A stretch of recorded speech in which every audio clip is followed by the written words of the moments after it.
Hello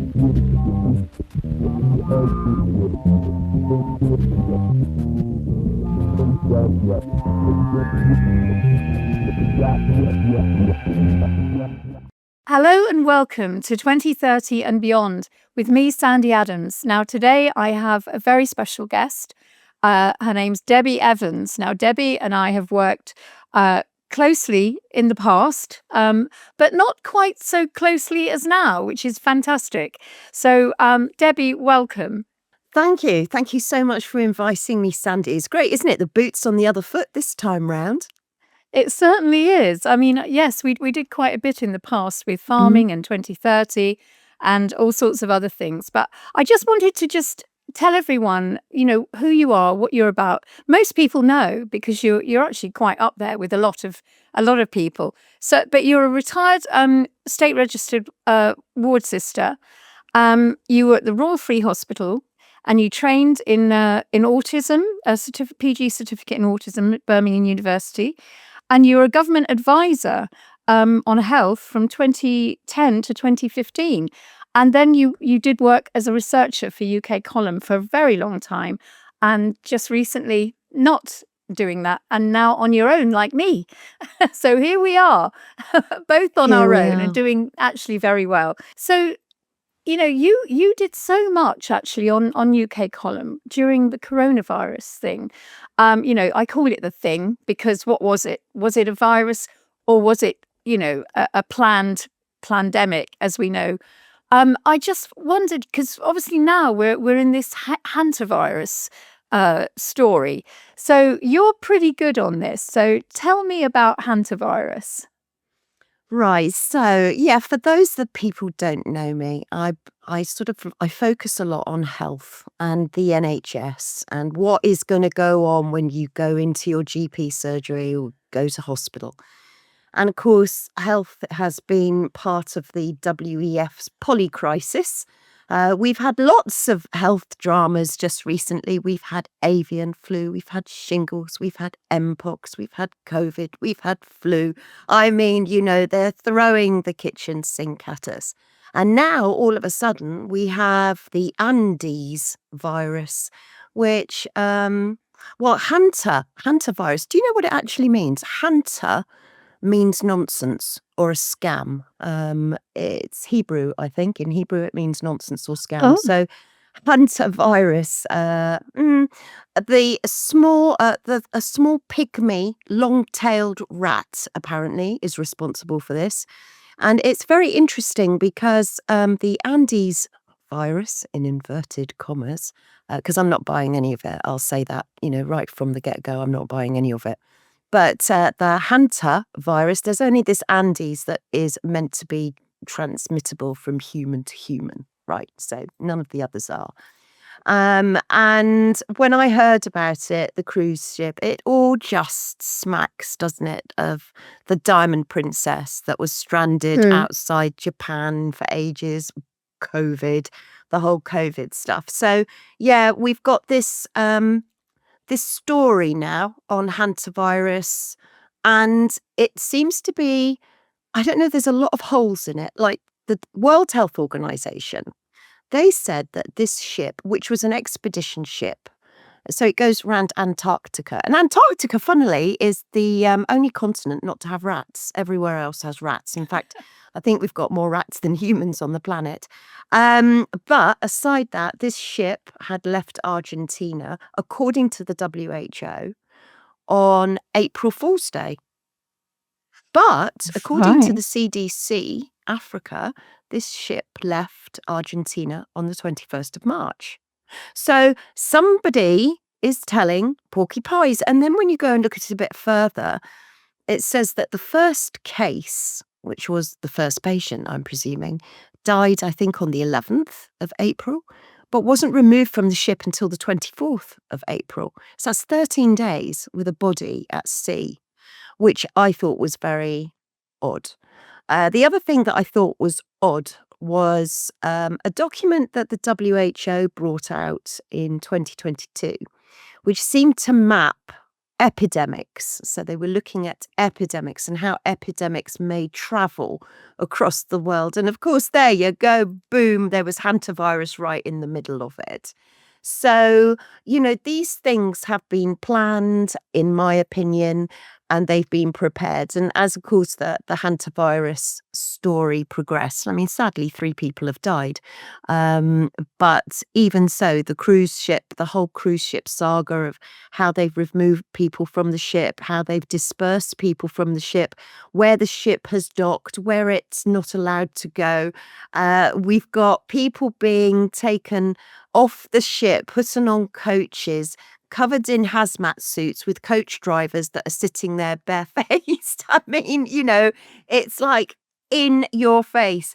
I mean, I wrote loads of notes about hantavirus because it's in plain sight. I found the mRNA injection, the vaccine that they're looking at, hantavirus, conveniently Moderna and the WHO. But interestingly, in the article that I read, it said that the WHO had selected hantavirus as one of the pathogens for disease X. Oh, surprise! Yeah, what a surprise. Oh my goodness. And the anomalies keep going on. This travel vlogger that was going, don't forget us, we're on the ship, we're all alone. Do He's you think that was connected real? He looked a bit like an actor to me. Wasn't he? 100%. Yeah, I mean, he was in the dabbing his COVID eyes actor. and yeah, he was a COVID actor. Absolutely. And I think he's an ambassador for the company. The Ocean, what are they called? Ocean Wide, I think the company are called Oh, that right. run these Okay. expeditions. So, I mean, that's all a little bit dodgy. And I know for a fact that these trips on these boats, they cost about £16,000 to £25,000. They're expeditions. Mm. They go all over the place. So there's a lot of anomalies in this story, and it just keeps coming. It's the story that keeps on giving, and I'm shocked to see that anybody, quite frankly, is buying it. I mean, we've got PCR tests. We know how reliable those are. PCR tests. We've got vaccines on the way. We've got fear, panic, people isolating now, wearing masks. Mm. And it begs the question, Sandy, and I know that we'll probably come on and talk about this, and I've done a bit of work on it to talk about today, and that's the port and down connection as well. Absolutely, yes. Yeah, I mean, I've done some work on that in the past, and it was I mean, it was important during the COVID times as well, because I mean there have been a few leaks from Port and Down. I mean, certainly with I think it was Foot and Mouth, wasn't it, in 2007. It's not as secure as you'd think. There was some sort of leak in 2007. They put it down to bad drainage, but it actually created a problem in Wiltshire, where they're based, and so there was an outbreak of foot and mouth. So and these high containment biodefense labs, increasingly they frame zoonotic diseases or spillover as a global emergency. They kind of frame it, and pandemic preparedness, in my view, it creates some kind of institutional incentive to expand surveillance and the whole kind of funding of pharmaceutical contracts as well. And and the call for emergency powers. What do you agree with me? Oh, yeah, 100%. I mean, we know from Bill Gates in his pandemic preparedness, part of the pandemic preparedness agenda is the germ team. Mm. And this is a team that are fully employed to go hunting for disease X. I mean, they are absolutely desperate to find disease X. And the thing is, with these PCR tests, however many cycles they're testing them at, the higher the cycle test, the more likely you are to find something. And they're completely unreliable. But it goes back to what you just said about there being leaks and these biohazard labs. I mean, we'll talk about those in a minute because they're not as secure as anybody would think they are. Mm. But I mean, I read that back in Australia, I think it was 1995, there were vials of pathogens that went missing 2 were of hantavirus. So, these biolabs are not the secure containment laboratories that you think they are, especially places like the biohazard 4, a high containment, because you've got 4 stages. So you've got biohazard 1, biohazard 2. So I actually did, I looked specifically at biohazard. So you've got 4 stages of labs, and these go for this country and every country. So BSL-1 is minimal hazard, right? So but that's still looking at stuff like E. coli, and I have a bit of a thing on E. coli. I've done a lot of work on E. coli, and it can be really, really nasty. But anyway, that comes under a 1 as a minimal hazard. And then you've got laboratory containment 2, which is moderate hazard, which will look at things like hepatitis, salmonella, HIV. Those are the things that biohazard 2 labs. So each of these labs will have different rules and regulations on security and how to behave and who's allowed in there, and etc. So then you go up to the biohazard 3. So you've gone up one again, and we're looking at serious pathogens now, and normally by aerosol, so inhalation. And you're looking at indigenous or exotic agents, something like TB, yellow fever. And interestingly, SARS-CoV-2 comes under laboratory 3, right? So it's not Right. even up there with the Yeah. laboratory 4. So the highest containment is this BioLab 4, and that's extreme hazard, life-threatening. So the sorts of things you're looking that you find there are Ebola, Marburg, Lassa fever, stuff like that, Oh right? gosh, But the scary stuff. it is scary stuff. But, if you actually go and do a bit of research, you can't find out how many biolabs there are in the UK or what containment level they are. So I've I've found out so far, roughly, there are about 9 facilities containing labs operating at level 4. Now, they handle the highest risk pathogens, like I've just said, Ebola. Um, Porton Down is a major hub for high containment work and actually has the imported rare Yeah, disease yeah. laboratory. So Porton Down imports pathogens from all over the world, Yeah, they including have hantavirus there. I did they check that. do. They do hold They do have hantavirus, yeah. hantavirus, but the Mm. thing is with the It's the hantavirus one, Seal, it's the Seal one, the one from Seal. Is it yeah, Vietnam? Yeah, Synovis is the yeah, company, yeah. Synovis. That's it, Now, yes. they send hantavirus samples to Porton Down. Now, Synovis are a pathology services partnership between Guy's and St Thomas's. However, they've had loads of names. You know what they're like. They change their name every 6 months, a year to Mm. confuse people. But they're actually partners up also with Serco. Yeah, of So course, you yeah. can see where this is going. They Because at the end of the day, it's biodefense, isn't it? So they're going to have Serco because that's all there really is. absolutely. But it's military biodefense, merging with public health agencies, AI surveillance, and genomic sequencing, and all those international government structures that we're seeing now. It's just a way of bringing it all together in one place. In fact, they call it One Health, don't they? Mm, They yeah, call it they One do. Health, yeah. And this is highly secure and highly confidential information. So, of course, you're not going to be able to go onto a search bar and go, where are the BioLab 4s and where are they? And my argument is, we're seeing all of these data, these huge AI data centers being set up amongst residential, a lot of them around residential areas. And you look around now and you go into an industrial estate, and let's face it, how many of us know what's on that industrial estate? We don't. We see signs for different companies and different outlets, but we don't know what's on our own local residential. It could be a biolab 1 or a biolab 2. Mm. It could be some form of laboratory. You just don't know. I mean, the MHRA have also got a laboratory where they have high-risk pathogens. So these places exist in the UK, and hantavirus is also been in the UK, imported in the UK. And I think people need to be aware of these biolabs, because more and more are springing up all over the place. Yeah, they are, and they are a bit of a hazard. I mean, there's yeah, they're I think there's about 100 planning applications at the moment for UK data centers. They're another problem because also they're highly combustible. They're quite dangerous, and they use so much water as Mm. well to run them.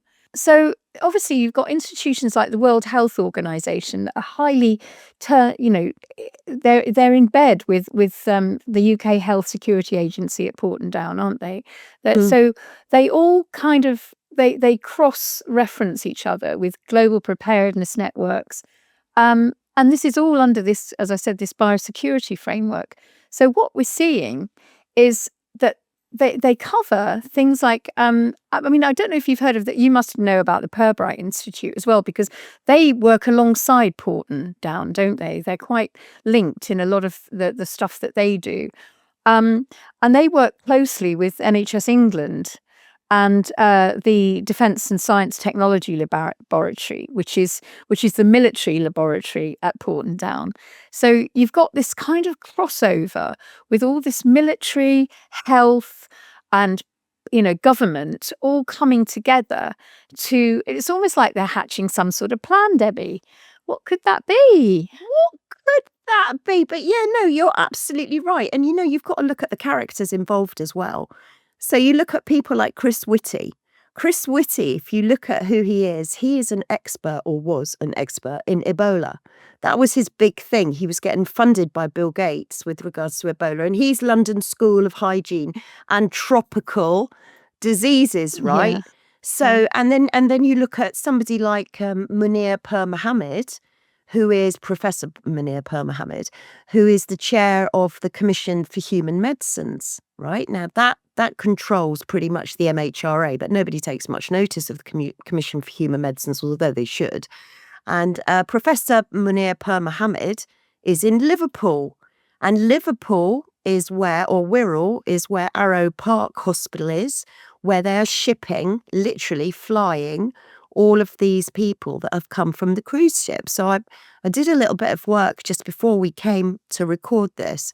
So as of today, 20 British people and 1 German and 1 Japanese. I'm not quite sure why we've got a German and a Japanese amongst them, but they've all been moved to Arrow Park Hospital. Now, they say that this site where they've moved them is controlled and carefully managed by the Merseyside Police, Wirral Council, and Northwest NHS health bodies. Now, again, you've got the security, you've got the police. It's all become like some industrial military complex where you've merged health, which is life sciences. Let's face it, the UK is the global laboratory for life sciences. So the UK can't offer the world anything else. So they're offering us as the lab rats. So this Arrow Park Hospital, this is when we used to have medical students that had accommodation at the hospital, when we used to have nurses' homes. So they've used a medical students' accommodation, the Frontis building, I think it's called, which they say is secure. They've used that as their isolation unit. They used it for COVID as well. And I just think, well, how long are they going to be there? This is ridiculous. These are people without any symptoms at all. So apparently there's 72 staff, or maybe more actually, but they're looking after these people in this facility, secure facility, for 72 hours. That's right, 72. I knew 72 came into it some way. Looking after them for 72 hours. And then if they don't show any symptoms after 72 hours, they're then going to be sent home and isolated at home for, wait for it, 45 days. They have got to isolate at home. So this is because the incubation period, they say, could be anything of a few days to 8 weeks, mainly with Andes virus, 6 weeks. So what happens to their families when I mean, do the families have to go somewhere else? Do they isolate on their own, or are their families Yeah. No. supposedly at risk? Yeah, everybody's at risk, and they say that if you can't go home and isolate alone, if you're going back to a family home with 3 or 4 kids or granny and granddad or whatever, they will find alternative accommodation for you, alternative facility to make sure that you can isolate safely for the whole 45 days. So that's as far as I'm aware at the moment. They're all being shipped off to Arrow Park. Now, in my day, when I was training at the Royal Free, we had Coppetts Wood Hospital, and Coppetts Wood was the infectious disease centre, the hub, if you like. And it was out in the sticks a little bit. There was Ebola and green monkey disease, Lassa fever, all those sorts. But then they closed Coppetts Wood, and they made an infectious disease floor on I think it was the 12th floor of the Royal Free Hospital block. So Ebola cases were being flown into a general hospital in whatever lift, hoiked up to the 12th. I mean, it's just, it just doesn't make sense at all. But with regards to this whole hantavirus, I'm just saying, guys, this is a repeat. This is the It is rinse and same. repeat, isn't it? Yeah. It really is. Yeah. And it really is that whole thing where they're trying to get everything under one roof: human health, animal disease, agriculture, wildlife, climate, even environmental systems. Everything's got to be merged together in this kind of one health model. And they need to have a virus like this to bring it all back together again, because I still feel that, and you must agree, that COVID was almost like an experiment for them to see how far they could go. And do you feel that this one is more serious, and it could get to the point where they're trying to impose lockdowns and stuff like that? What do you think? So, well, meningitis came and went, didn't it? That Yeah. kind of, And monkeypox. Yeah, monkeypox, all of them. mpox, that came and went. Yeah. To me, it seems to me as though they're going to test the water. They're going to throw something at the public, and are we going to buy it again? Are we going to all just refuse to listen to it and ignore it? What are the public going to be frightened about? So I remember listening to Neil Ferguson, Professor Pantsdown, the one that did all the modelling for Yeah. Mad Cow and got it all wrong, and then did the modelling for COVID. And I remember him saying, when they locked down in Italy, we couldn't believe our luck. We didn't honestly believe that the country would lock down. And we knew that once we saw that compliance in Italy, Yeah. we'd see it everywhere else. And that's what I think they're doing here. I think, honestly, they're throwing it out there. They're going to throw the kitchen sink, and they're going to think, well, how many people are going to buy into it? We've got now one of the serious adverse reactions from the Pfizer COVID mRNA injection, supposedly, allegedly, is hantavirus. So, it's quite extraordinary where these stories are coming from. And I just think, well, they're desperate to find disease X. They're absolutely desperate. Do the public comply? Are they complying? Sadly, some are, some are. They're saying that some countries are really scared, and they're talking about locking up. I call it locking up, not locking down. But I mean, whichever way you want to go, whether it be a virus, in inverted commas, I caveat that with synthetic virus, whether it's a synthetic virus or whether it's energy, we all know that we've got plenty of oil. There's plenty of oil on the planet. It's just that they don't want us to have it. So everything's engineered. They're going to throw whatever they can at us, and they're going to see what frightens us most. Yeah. And let's not forget that Porton Down was really historically associated with, chemical weapons testing, nerve agent research, anthrax. I mean, it's always been that, and Cold War biodefense programs, and human testing. So we know that it's very much almost like a bioweapon place. So do you think this is again it must be another form of bioweapon? What do you think? I would have to agree. I would have to Yeah. agree with you. And you said a little minute ago about experiments. And I think when you take yourself back to World War II and you talk about experiments and you talk about Mm. Mengele and everybody goes, oh, and they're shocked and you hear dreadful things. But actually, all we're doing in this, well, since COVID really, is we've changed the language. So if we were to say have an experimental jab, this is an experiment, would people listen? No. Yes, probably they would, but they haven't. They've said there's clinical trials. It's all a clinical trial. So the word experiment seems to have disappeared from our vocabulary. And now you get this virtue signaling. Would you like to go on a clinical trial? We would really like you. You would benefit from going on this clinical trial. What they should say is it's an experiment. And I do believe that COVID was a warm-up act for Mhm. everything that we're Yeah. now seeing. And it was data harvesting. The COVID inquiry was data harvesting. Who did what? Who said what when? Who was refusing to comply? What were the reasons people were refusing? Where were the trusted messengers? Who are the trusted messengers? Who were the refuseniks? This was all one big data harvesting.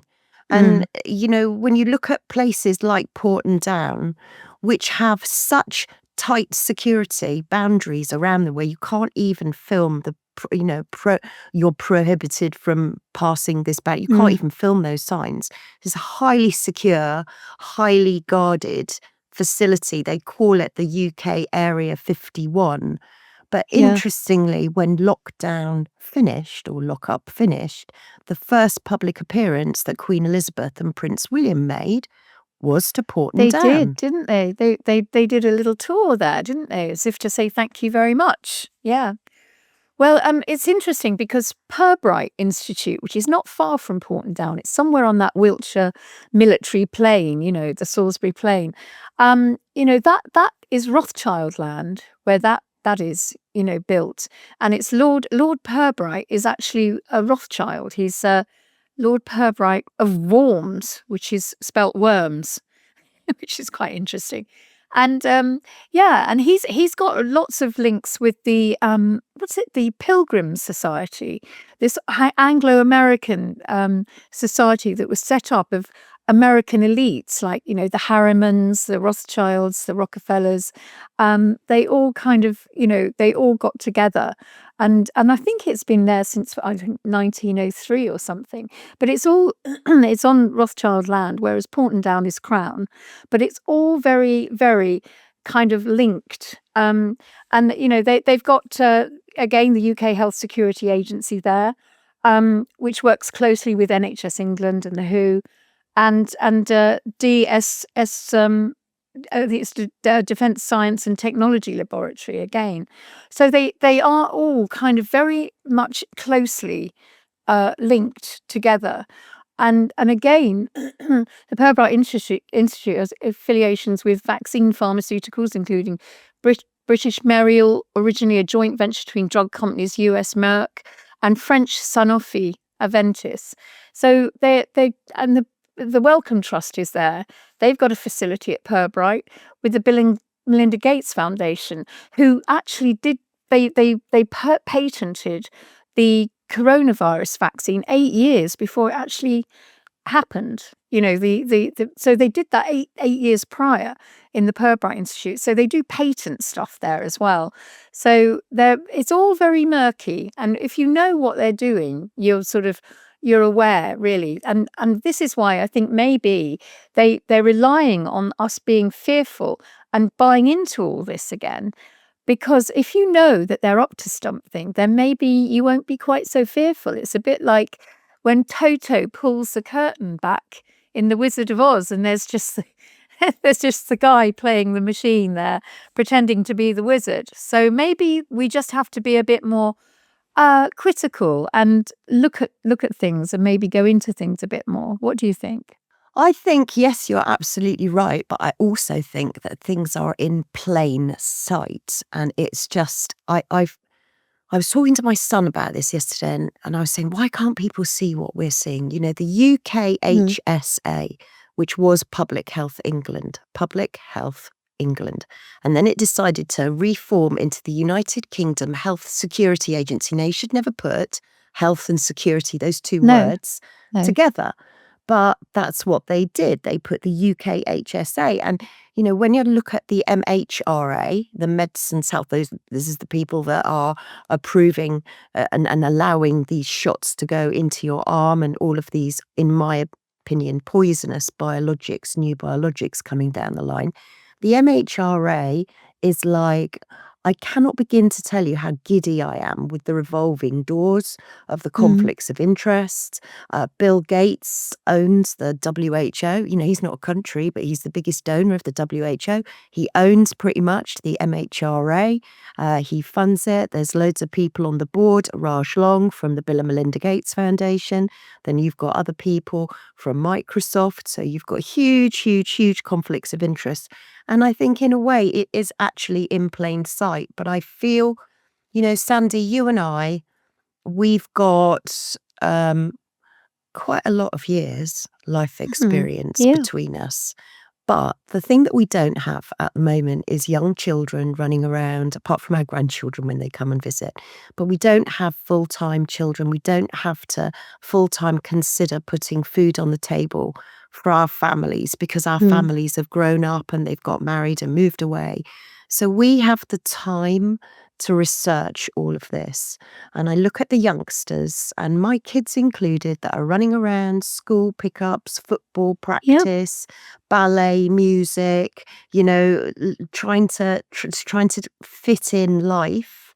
And they're not able to do the research that we're able to do. They're also not able to see what we saw when we were growing up, how life was and how much more human things used to be, like the NHS. I talk a lot about things in my day in the NHS where it was absolutely, it wasn't even basic nursing care, it was essential nursing care that every patient had clean sheets, every patient had regular drinks. We made sure they had regular drinks, that they had relatives and visitors to come and see them. They had flowers by their bed. They had cards.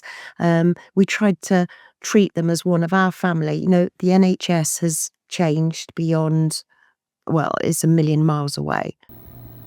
I'm sure a lot of you know about magnesium. For all your anti-Big Pharma needs, look no further than clivedecale.com. I had rheumatoid arthritis so badly I couldn't walk or get dressed. He sells a fantastic range of top-quality supplements. Worked out that magnesium dissolves calcium, and I haven't had any arthritic problems in over 40 years. I remember when hospitals were like that, where you had a really good level of care. And things like flowers and people coming to see you and bringing things like grapes and what have you.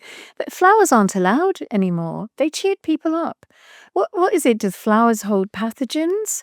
Because this is what the ALPHA, the Animal and Plant Health Agency, are saying. All these silly things that have come about because there's just been a change in policy, hasn't there? And you just don't get the care. I mean, I unfortunately, I had to witness the death of my mother-in-law. Was it last summer? It feels like last summer. I think it was the summer before. And it was absolutely appalling, the lack of care she was getting. And the fact that she wasn't allowed to be taken to a commode or anything like that. She was just given a nappy. And she said, I don't like this. I don't like what's happening. And she didn't like the roughness that she was treated with. And, at that age, she was 92. And I just felt that she had been really left with no dignity at all. And it's heartbreaking. And you remember what it was like when people were cared for properly. So what do you see now, Debbie? I see nurses holding iPads instead of holding hands. Yeah. I see the term nursing disappear, really. Nursing, as I remember it, was all about TLC, tender loving care, dignity, and palliative care was woven into our training. We didn't ship people off to hospices in my day because there were no hospices open, so they didn't exist. We sent people to convalescence. We sent them to 2 weeks convalescence in Eastbourne or Bournemouth, to get some sea air before they went home. Yeah. They were prescribed Guinness if they had a low hemoglobin and they needed a bit of iron. they had a pint of Guinness or half a pint. And then if you were a little bit frail and you didn't have much an appetite, you'd have a sherry. And it would be prescribed for you. And, you Sounds said about brilliant. the flowers so important. But Yeah. now, I don't know why, but probably because most of the wards were arguing about who had most vases. We were always looking for vases because relatives do love to bring flowers in, and they make such a difference. They smell beautiful. And the cleaners on the ward, the domestics, we called them, they'd been there for ages, for years, decades. Their families had been domestics on the ward for years and years. So they were incredible, and they would change the flower water regularly. So all of this, what is it? Is it a pathogen? Is it a risk? That's in my book. That's bullshit. Because I know hospitals at the moment that have sewage floods constantly that are absolutely disgusting. In fact, in the Lucy Letby case, there was talk of sewage coming through the ceiling from the What? pipes on the ceiling, dropping down onto the babies in their cots. So hospitals, to me, at the moment, are filthy places. They're not clean. They're like Petri dishes. In my day, hospitals had windows. We'd throw open the windows. We'd wheel patients out into the grounds. Hospitals had grounds back then. We'd Yeah. wheel their beds out if it was a nice day so that they could get fresh air. Now you've got windows that don't open, multi-story blocks. They're like Petri dishes. The standards of nursing are absolutely, well, I would be sacked in a heartbeat if it was in my day. We wore strict uniform. We weren't allowed to wear indoor uniform outdoor because of the risk of cross-infection. We all had standards. We had a moral code. We had ethics. We had tender loving care. And like I say, basic nursing care, which is so important. We had SENs in our day too. So we had state registered nurses who would wear blue, and then we'd have state enrolled nurses who would wear green. I learned so much from state enrolled nurses. Honestly, they were amazing. They were the practical nurses. They were the ones that, right, come on, we're going to turn this patient. Every 2 hours, patients got turned. If there were ensoiled sheets or crumpled sheets, they would be changed. Every single patient we would know by name, and they would know us by name. We would say good morning to them. We would say good night to them. We wouldn't leave. We wouldn't just walk off a ward.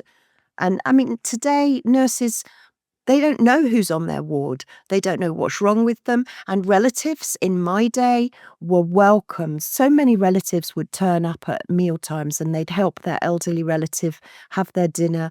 And that would be a great help to us. And the relatives were, they were actually the regulator, because if there was a problem or if there was something they didn't like, they would come and tell us and we would have to sort it out. So without the visitors, without the relatives and the family, things get missed. And now we seem to be ticking boxes. Tick, tick, tick, tick, tick, not asking any questions. We're looking at screens. We're not looking at patients. I would make 28 beds be the first thing that I would do on the ward. And that was the way that we would see every patient, talk to every patient. We'd make their bed. It would give us an opportunity to see the colour of their skin. It would give us an opportunity to see, are their lips dry? What's their frame of mind? Are they limp? Are they awake? Are they asleep? Are they a bit floppy? Are they happy? Are they sad? Are they worried? And you'd get all of these different times during the days, whether it be a medicine round or whether it be making beds or a bed bath or whatever. You would get personal one-to-one contact with that patient. You would get to know them. You knew who their relatives were. Now, the nurses don't know the patients and the patients don't know who they're talking to. Are they talking to a doctor? Are they talking? Everybody dressed is the same. They're all in theatre scrubs. No one knows, is it a porter? Is it a doctor? Is it a nurse? Is it a cleaner? No one knows who they're talking to, and no one thinks to ask. So when did this all change? Was it around the 1990s? When did it all start changing? When did it go downhill? I mean, a doctor would have to speak on behalf of what happened in medical training. But for nurse training, when I went, it was such an honour, to be given the post as a student nurse. It was such an honour. I think there were 400 applicants for 70 places. So you really fought for your place. and we went to nurses' school. We went to nursing school. So we started off in the nurses' home. We met the home warden, who was, you had to be careful what you didn't do at the nurses' home. No men after 10 o'clock, and all they went and cleaned the kitchen oven. We got told off. It was like boarding school. But we went to nursing school, and for 8 weeks before we were allowed on the wards, we were told how to make a bed, how to give a bed bath, how to give an injection, all the basic nursing care. And then we would go onto a ward, maybe do a couple of wards, couple of 6-week stretches, 8-week stretches, and then go back to school. And then we would go back to nursing school all through our training. And then it all changed to something called Project 2000, which meant that nurses went to university for 18 months before they hit the wards. So for 18 months, they're at uni, maybe occasionally going on the wards and looking around at what's going on, but not actually doing anything. And they became university graduates. Now, it was always, in my day, you don't need to be a university graduate to be a nurse. You just need to want to be it. The nurses in my day, and I'm sure that anybody watching this will agree, we wanted to do the job. We desperately, desperately wanted to be nurses for all the right reasons, because we wanted to look after people. But the vocation in nursing doesn't seem to be there anymore. It's so, so sad. Exactly. It's funny because my daughter came out of she's a midwife, and she came out of the NHS for 2 years to work in Kuwait. She's just got back, and she's now back in the same hospital that she trained in. And she's fully qualified, obviously, but she's suddenly had to learn a brand new system, which is no notes anymore, no handwritten notes. It's all got to go onto an iPad. And she said, I'm really struggling. She said, I'm struggling doing this, learning a new system and caring for the patients, or they're not patients so much as mothers. So and babies. And I think you're right about that. The whole digitalization of it takes a human element away. Because if you're looking at an iPad, as you said, you're not holding the patient's hand or looking them in the eyes or whatever. And I think this is all part of the problem, isn't it? It's dehumanizing it.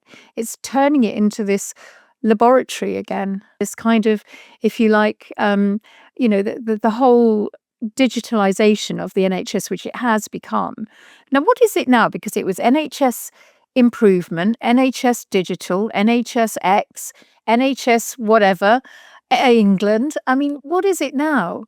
What's it become? Because all of that merged and became NHS Digital, didn't it, I think? It's all become a mess. And of course, it's all under the umbrella of the NHS Confederation. So it's a massive, the NHS is not British anymore. It's international. It's a great big huge international service, as they call it. But I mean, the NHS, people think that it was Nye Bevan that was responsible for the NHS. It wasn't. When you go back and look at the NHS, it was a guy called William Beveridge and David Rockefeller, and they planned this whole social welfare reform act in the middle of World War II. So this is a Rockefeller. And I look at my own hospital, the Royal Free, and I think actually that was just to get people in, because they were so grateful. We haven't got to pay for treatment. This is amazing. This is amazing. So loads of people flocked, and they just used it as a massive, great big experiment. And I mean, I wrote an article when I was working for UK Column about the NHS, and I predicted 47 or 49 changes or developments that we could see moving forward. And I think pretty much this was written in 2022, I think. And I think all of them have come to pass now. And I look at the future of the NHS. What are we going to see in the next 6 months? And we're going to say, it's hospital at home. You're going to wake up and you're going to have your neural band on your wrist or your chip, and somebody remotely is going to decide how your body is working or not working. You're going to have a full scan by probably the time you've gotten up to eat your breakfast. And then you're going to get a drone arrive at your door with some prescribed pharmaceutical because someone somewhere says that your body needs it. And this is what we're going to be looking at. We're going to be looking at 3D printing organs and tissues. We're going to be looking at holographic clinics. you're going to be remotely on a screen to your doctor, but you don't even know if it is a doctor. It could be a doctor sitting on the beach. In fact, there is an article, and this will happen, in that if you need a doctor in the NHS, perhaps you will probably be logging on to some doctor that's sitting on a beach in Australia. I mean, this is Yeah. how remote. Yeah. It's in plain sight, remote. This is remote. So basically what they're saying to you is you've got to look after yourself, but we don't trust you to look after yourself. So we're going to track, trace and survey you in order to make sure that you look after yourself. So, and this is where it comes into your speciality too, Sandi, because I've always said right from the get-go, scrap the app, the NHS app. Not only Yeah. does it give you wrong information, it gives you it sucks in all of your information into some huge, great big cloud somewhere, and they're using that, they're selling it. But lots of people have said to me the information they get on the NHS app is incorrect. And the latest news, I think, in the last couple of days is that people are being told that they have cancer through the app. Imagine that. You wake up one morning and you've gone to get your test results. How do Terrifying. you know? Number one, how do you know those test results are yours?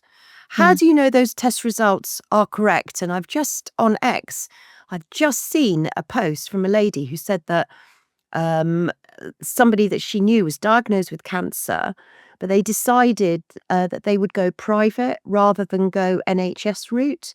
And when they got to the the private consultant said, but there is no cancer.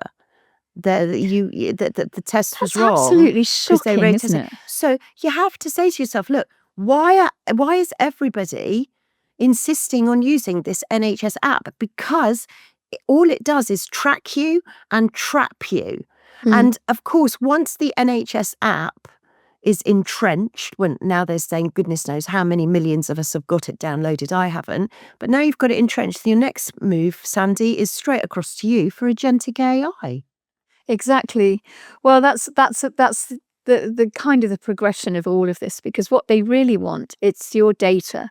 They want your data, your health data, your social data, your everything about you, everything that they can glean from you, where you work, what you do, who you socialize with, what you eat, what your health is, everything in one place. So you've got this zero trust world where you have to authenticate the minute you open your computer, or you have to authenticate through an app. At the moment, that's where it is. They're gathering all the information, and they need these data centers because they've got such a volume of information that they need to store. I mean, that's the rub, is that can they get planning permission for these awful data centers? And the more you oppose it, form a National Residents Association, oppose the planning permission for these data centers, because they're not good. They'll devoid you of any energy, and also of your water and energy they soak up. So, but the thing is about the agentic AI is it's very, very different from the AI we have now, because it actually means that at the moment, the AI serves us. We use it as a tool to help us with stuff because it's easier. You can use AI to do all sorts of stuff. But when they flip it, and they are flipping it now, because the agentic AI is giving agency to the AI over the human being. And that is being implemented at the moment in our health and social care, our policing, and our civil service. So very soon, all of those agencies will have this agentic AI where the agency is given over to the machines and not the human being.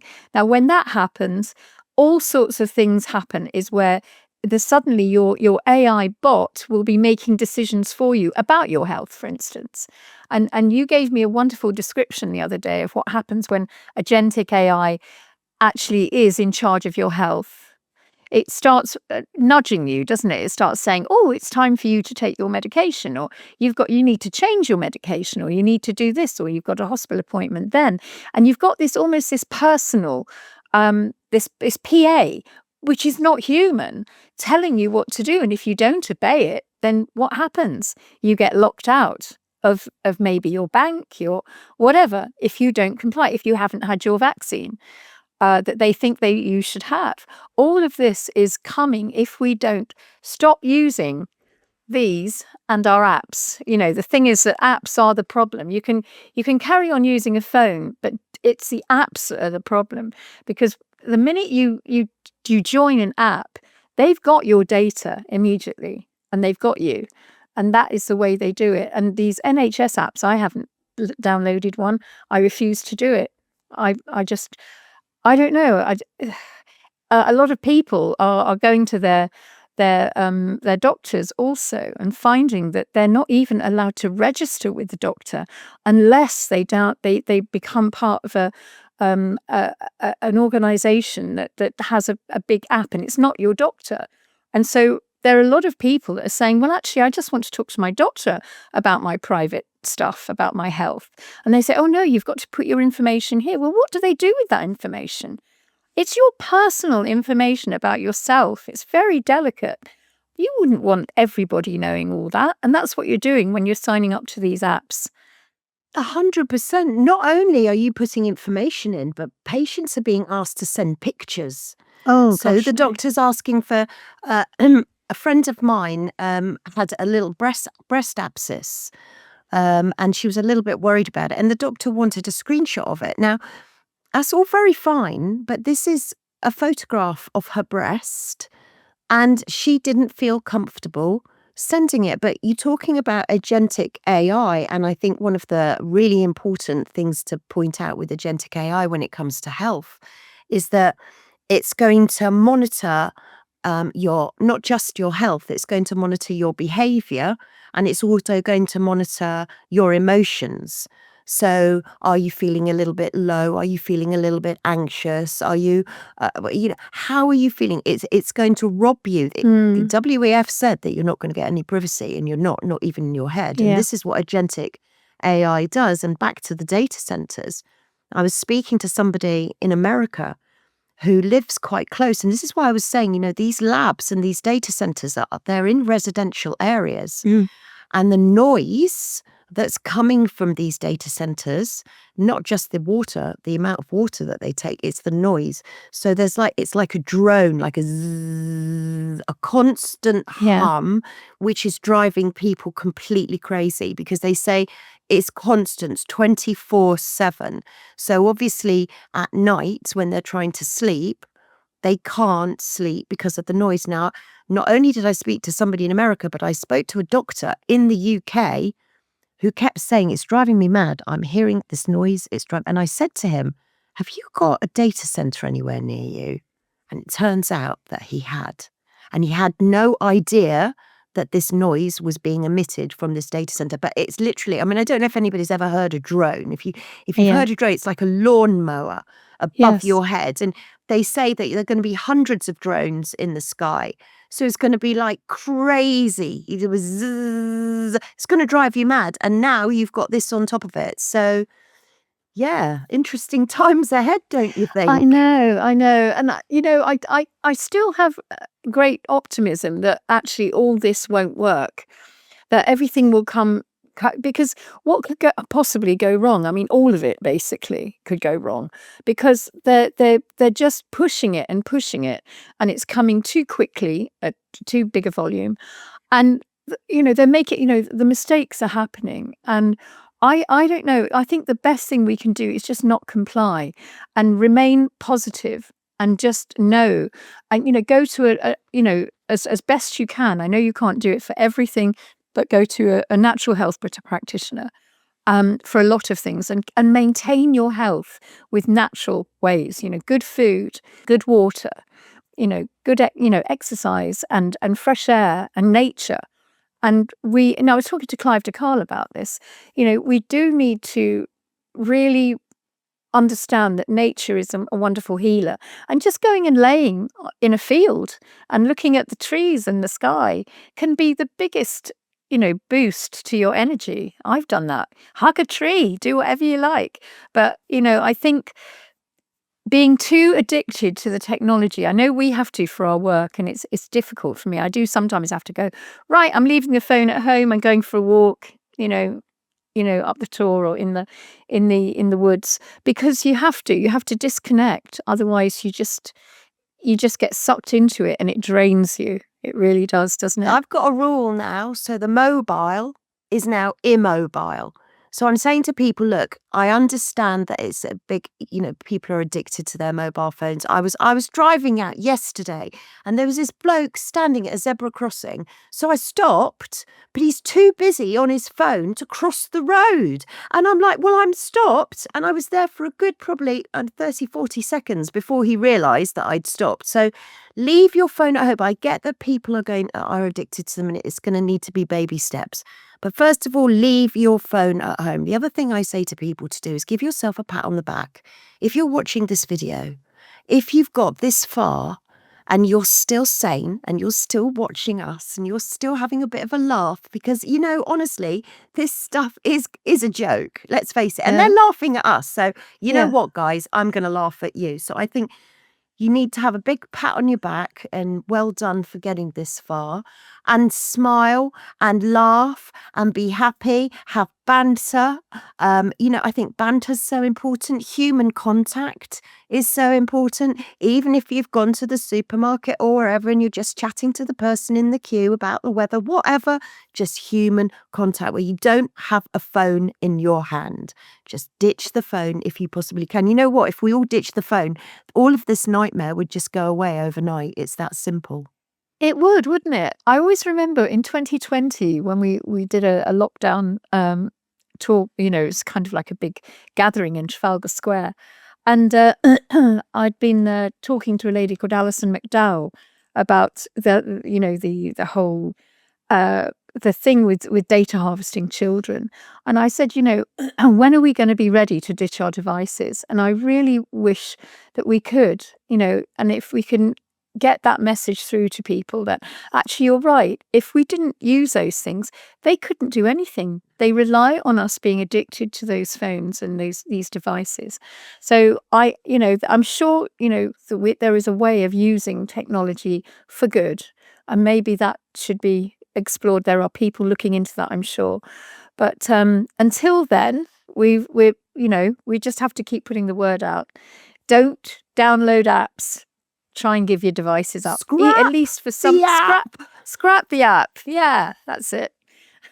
Anyway, Debbie, it's been an absolute joy speaking to you today, and so lovely to work with you again. It's really fantastic, and to interview you for a change, which is brilliant. And you've got a wealth of information.